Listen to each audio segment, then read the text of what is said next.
A few days ago, I released a video covering Taylor Swift and her unsealed text messages between her and Blake Lively, and sometimes Ryan Reynolds as well. This is, of course, in regards to the Lively-Baldon case. And it appears as if Taylor has put out her first public responses since all of the online and otherwise backlash against her. And as you probably could have guessed, it went exactly as we would expect. So let's talk about it.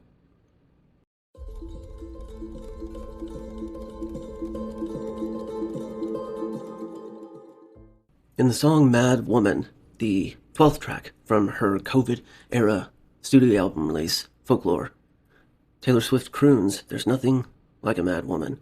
It's a shame she went mad. You made her like that."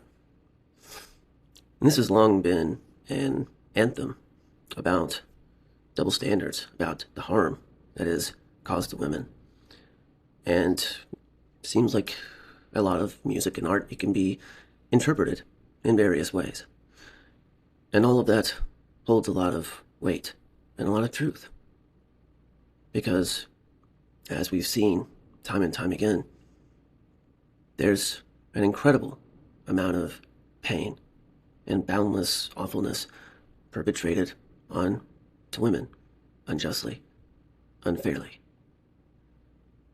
And so many people thought in late December of 2024, when Blake Lively released this bombshell suit, an accusation, there was a lot of people who were rightly up in arms about it.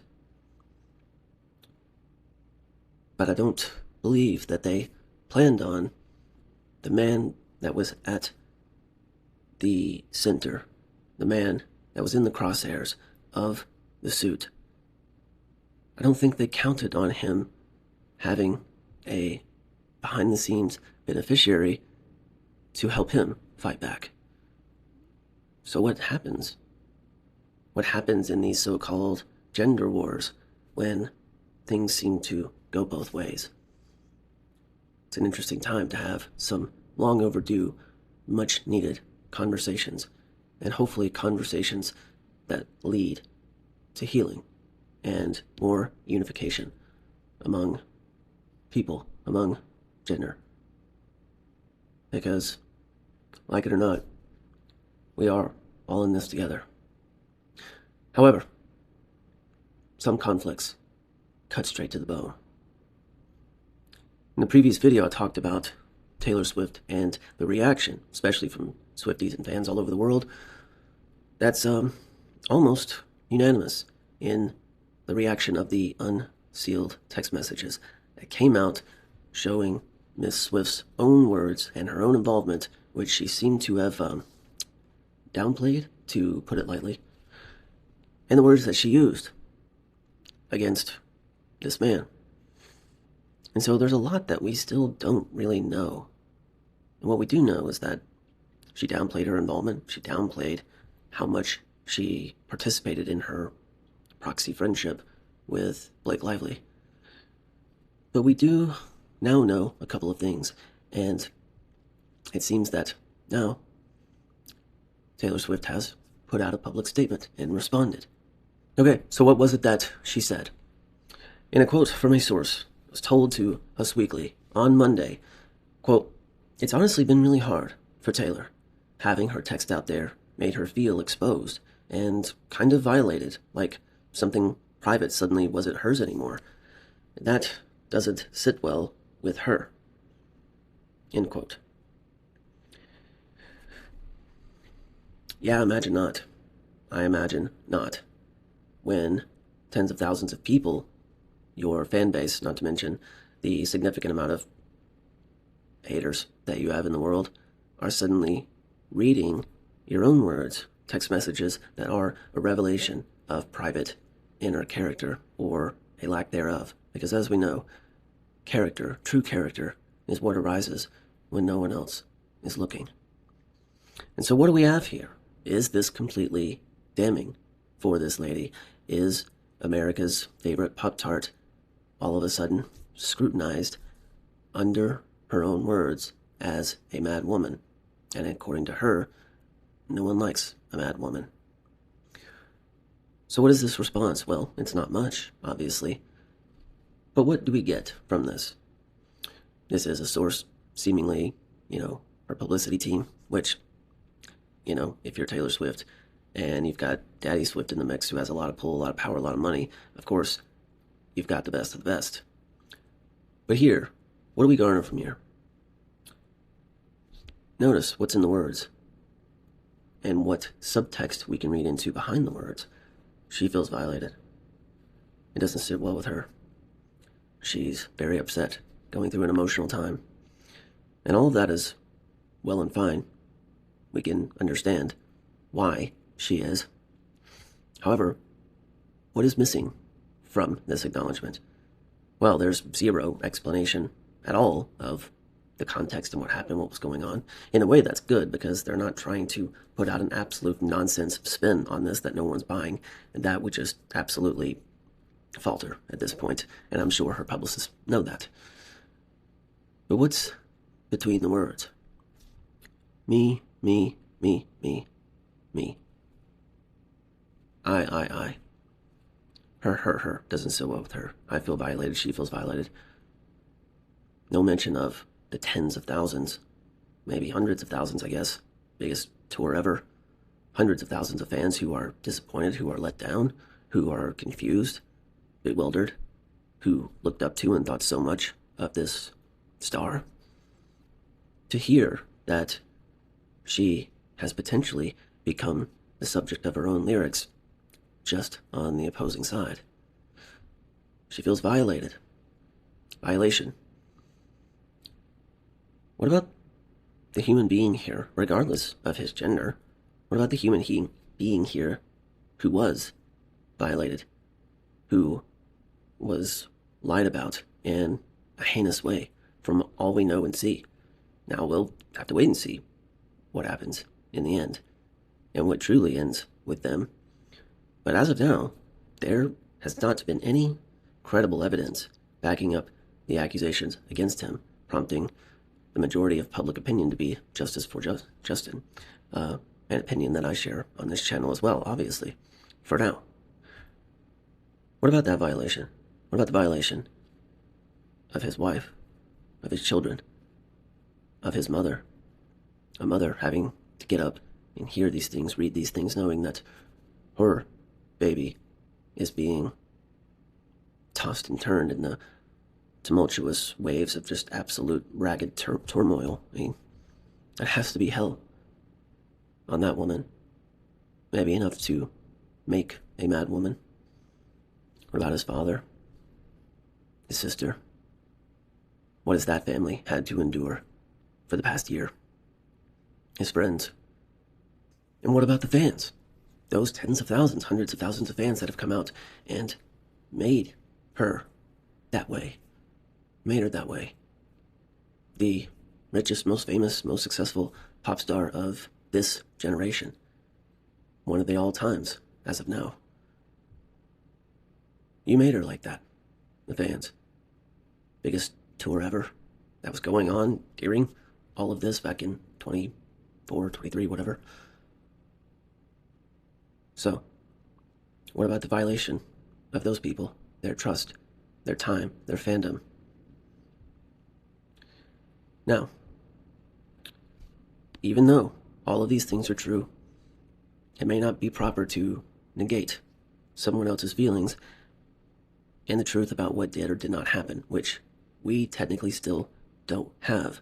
And there are still questions out, even with these text messages that are admittedly quite horrible. There are still questions here. And I want to ask the question of you guys to write in, comment, share. Because all of this is going on. And when it comes back around, much later, after the film is premiered and all of the Blake stuff has made this huge kerfuffle, and this is early December, right before the first initial power play by Blake is made, just before the holiday of December, in those text messages, Taylor says, "Congratulations, you won." She goes on to talk about how that is the fastest Uno reverse of a cancellation ever, talking about Blake's from August, and what she has done has prevented so many other people from happening, from going through. And so she's saying these things in a private text. This is not a public statement. It's not coming out after the fact to try to help her friend. This is said in private before the Bombshell suit and the New York Times article comes out. And she's saying, you are helping and protecting and saving people, which can only mean that she's referring to SH and or SA, these topics, not, oh, you've saved so many other people from working with a doofus or an inexperienced clown director. At least I don't know. I mean, the more I live in this world, the more I'm convinced it's the clown world overall, myself included. But I digress. She's saying these things in private in these text messages. What did she believe? If it's in private, why are you going to make something up like that? Why are you going to take that side of things if you know the reality of the situation that you have with this best friend of yours? You wouldn't do that in private. So unless these text messages have been edited and doctored, like we have seen with others, him, Jenny Slate, what was it that Taylor Swift believed about what happened? I brought this question up in the previous video. She has yet to speak on this. She's yet to give her side of, this is what I was thinking, where I was at, except to say that she didn't want any part of this and never wanted to go this far. She was just innocently helping a friend. Well, that's not exactly true. So, what is it that she believed? And I'm putting that to you guys. What do you think? I think most of you guys are even better at some of this as far as celebrities and whatnot than I am. I'm looking at the psychology and the interpersonal dynamics that are at play here. It's what interests me. You wouldn't be referencing a story and a lie to the person and the people that are in the know of that are perpetrating this facade, this farce. But she is. I was saying that about RR as well, Ryan Reynolds, when he's in these emails talking about this guy as a predator. So I'm very curious. You guys left a lot of comments on the last videos, and I love reading that and getting your guys' perspective on this. What do you think? What is the ultimate destination of Taylor Swift in this particularly nasty episode? Is she a mad woman? Did we make her that way? Or is she a different type of mad? And now, we're actually seeing the madness from the inside. This Hollywood system of absolute horror and cruelty to women, the casting couch, SA, SH, absolute abominations and tortured children. What we've heard and seen about companies and studios, it's absolutely vile. And we had a movement come out, this Me Too movement, that brought attention to these stories in a way that no other movement has. And there was a lot of good that came out of that, finally. And of course, there was some not so good. And we're seeing some of that come out, right? This whole Depp v. Heard trial that we were witness to, in seeing the abuse on a woman's side there. My dog stepped on a bee. We went to the vet. And now this absolute disaster that's before us here, and we're seeing deception, lies, manipulation, coercion at an unparalleled level. Executives calling a person a terrorist. What is happening? And so we have to start having these conversations as a society, because we can't afford to go on dividing, separating, dividing. If a unit divides on a long enough timeline, it will eventually rip apart.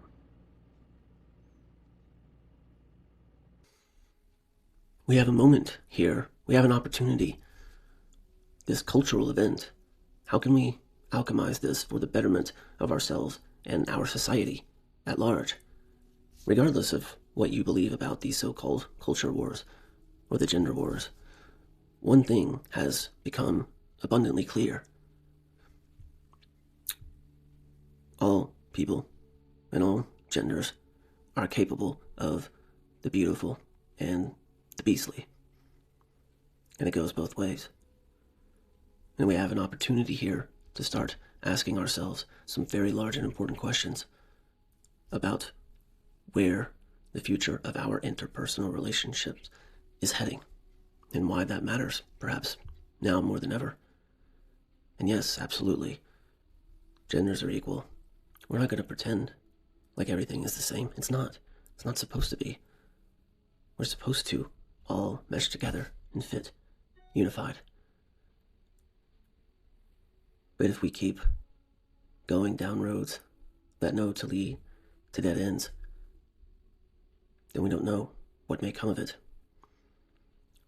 But I do know that the separation, this pointing all fingers at the other side, whatever side that may be, this negating people's feelings of their place in society, their role, their gender, where has it gotten us? Where are we heading with this? Is more separation and division, is that the answer? Where has that gotten us? And I'm not going to sit here and pretend like I have all the answers, because I don't. But I want to be one of the ones that starts asking the right questions. And I know I'm not alone in that. Perhaps time will tell, perhaps not. Give me your thoughts, comments. Super interested in what you think. And as always, be respectful, well-mannered. Thank you for watching. Thank you for tuning in. Stay warm, wherever you are. Stay just. Be well. See you guys in the next one.